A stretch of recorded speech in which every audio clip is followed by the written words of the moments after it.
Doctor APJ Abdul கலாமினுடைய மறைவு செய்தி கேட்டு பல தலைவர்களும் அரசியல் பிரமுகர்களும் முக்கிய பிரமுகர்களும் தங்களுடைய இரங்கல் செய்திகளை தெரிவித்துக் கொண்டிருக்கின்றனர். அது தொடர்பான பல்வேறு செய்திகளை இந்த தொகுப்பில் பார்க்கலாம்.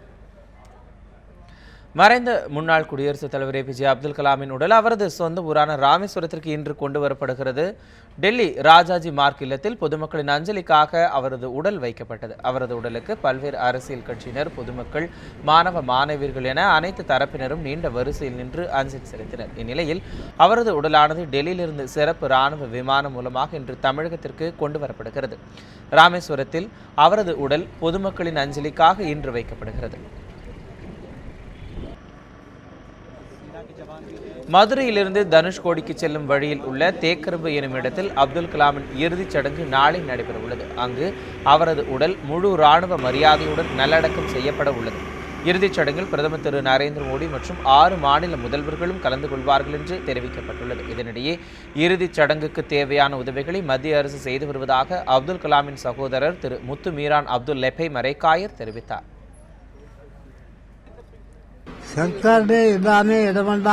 பார்த்து எல்லாம் செய்து எல்லா வேலையும் இதுவரைக்கும் அவங்க நம்ம பார்க்குற அளவுக்கு எந்த குறையும் இல்லாமல் செய்திருக்கார்கள். எந்த குறையும் இங்கே இல்லை.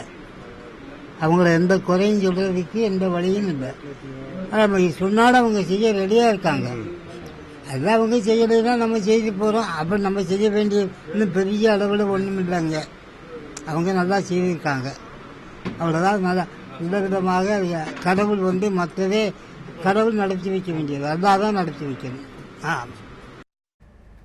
முன்னாள் குடியரசுத் தலைவர் ஏபிஜே அப்துல் கலாம் தனக்கென வாழாமல் மக்களுக்காக வாழ்ந்தவர் என மார்க்சிஸ்ட் கம்யூனிஸ்ட் கட்சியின் மாநில செயலாளர் திரு ஜி ராமகிருஷ்ணன் தெரிவித்துள்ளார். கலாமிற்கு இறுதி அஞ்சலி செலுத்துவதற்காக சென்னையிலிருந்து ராமேஸ்வரத்திற்கு புறப்பட்ட போது செய்தியாளர்களை சந்தித்த அவர் இவ்வாறு குறிப்பிட்டுள்ளார்.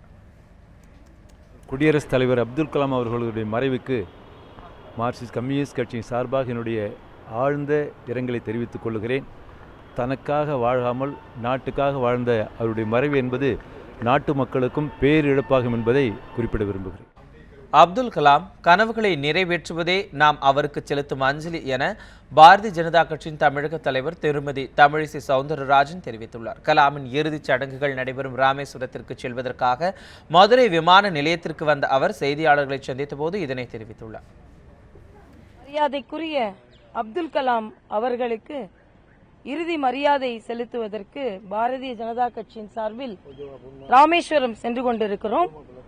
எங்களது மத்திய அமைச்சர்கள் இறுதிச் சடங்கில் கலந்து கொள்வதற்காக வந்து கொண்டிருக்கிறார்கள். பாரதிய ஜனதா கட்சியை பொறுத்தமட்டில் மரியாதைக்குரிய அப்துல் கலாம் அவர்களிடம் மிகுந்த மரியாதையும் அன்பும் கொண்டிருந்தோம். இந்த நாட்டு மக்களுக்கு அவரை போன்ற ஒரு வழிகாட்டி இனிமேல் இல்லை என்று நினைக்கும் பொழுது உண்மையிலேயே மனதிற்கு மிகுந்த வருத்தமாக இருக்கிறது. ஆனால் அவர் என்ன நினைத்தாரோ அதை செயல்படுத்துவதுதான் நாம் அவருக்கு செலுத்தும் அஞ்சலியாகும். குறிப்பாக அரசியலில் நதிகளை இணைக்க வேண்டும் என்ற ஒரு மிகப்பெரிய ஆர்வம் கொண்டிருந்தார். இளைஞர்களுக்கு வேலை வாய்ப்பை கொடுக்க வேண்டும், கிராமத்து இளைஞர்கள் கூட வேலை வாய்ப்பு கிடைக்க வேண்டும் என்ற மிகப்பெரிய விருப்பத்தை எல்லாம் அவர் கொண்டிருந்தார். அப்துல் கலாமின் அறிவுரைகளை பின்பற்றினால் 2020ஆம் ஆண்டில் இந்தியா நிச்சயமாக வல்லரசாக உருவெடுக்கும் என நடிகர் விவேக் தெரிவித்துள்ளார். மதுரை விமான நிலையத்தில் இன்று செய்தியாளர்களை சந்தித்த போது அவர் இவ்வாறு பேசியுள்ளார். இந்திய மக்களின் தலைவர், குழந்தைகளின் நேசர், ஒட்டுமொத்த பாரத மக்களாலும் வணங்கப்பட்டவர், போற்றப்பட்டவர். பண்டித ஜவஹர்லால் நேருவுக்கு பிறகு மிக அதிகமாக குழந்தைகளாலும் இளைஞர்களாலும் நேசிக்கப்பட்டவர். சுவாமி விவேகானந்தருக்கு பிறகு இந்திய இளைஞரிடையே மிகப்பெரிய எழுச்சியை ஏற்படுத்தியவர். ஒரு தமிழர், நமது தமிழ்நாட்டின் சொத்து, இந்தியாவின் கௌரவம், உலகத்தின் பொக்கிஷம் என்றெல்லாம் யாரை நாம் இவ்வளவு காலம் மிகவும் அன்போடும் வாஞ்சையோடும் அழைத்து வந்தோமோ அந்த பாரத ரத்னா டாக்டர் ஏபிஜே கலாம் அவர்கள் இன்று நம்மிடம் உடலால் இல்லை. ஆனால் அவர் விட்டு சென்றிருக்கின்ற அற்புதமான கருத்து களஞ்சியம் நம்மிடம் இருக்கிறது. அவர் சொன்ன கருத்துக்களை மாணவர்களும் இளைஞர்களும் பின்பற்றி நடந்தாலே வலிமையான ஒரு பாரதத்தை, வல்லரசான 2020 என்று சொன்ன அந்த பாரதத்தை நாம் நிச்சயமாக ஏற்படுத்த முடியும். அப்துல் கலாம் மண்ணிலிருந்து மறைந்தாலும் நாட்டு மக்களின் இதயத்தில் என்றும் இடம்பெற்றிருப்பார் என தமிழ் மாநில காங்கிரஸ் தலைவர் திரு ஜி.கே. வாசன் தெரிவித்துள்ளார்.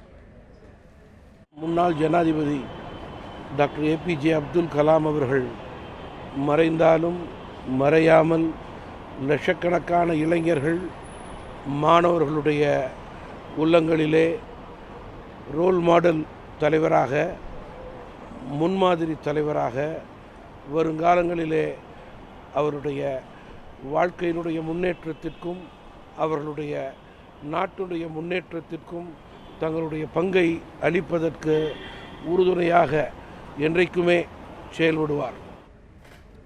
ஏபிஜே அப்துல் கலாமினுடைய உடல் டெல்லியிலிருந்து இன்னும் சற்று நேரத்தில் மதுரைக்கு கொண்டு வர இருக்கப்படுகிறது. அது மட்டுமின்றி மதுரையிலிருந்து இன்று பிற்பகல் ராமேஸ்வரத்தை அவரது உடல் கொண்டு செல்லப்பட இருக்கிறார்கள். அது மட்டுமின்றி இது தொடர்பான பல்வேறு செய்திகளையும் களத்திலிருந்து நம்முடைய செய்தியாளர்கள் தர காத்திருக்கின்றனர். தொடர்ந்து பாருங்கள் நியூஸ் 7 தமிழ் தொலைக்காட்சி.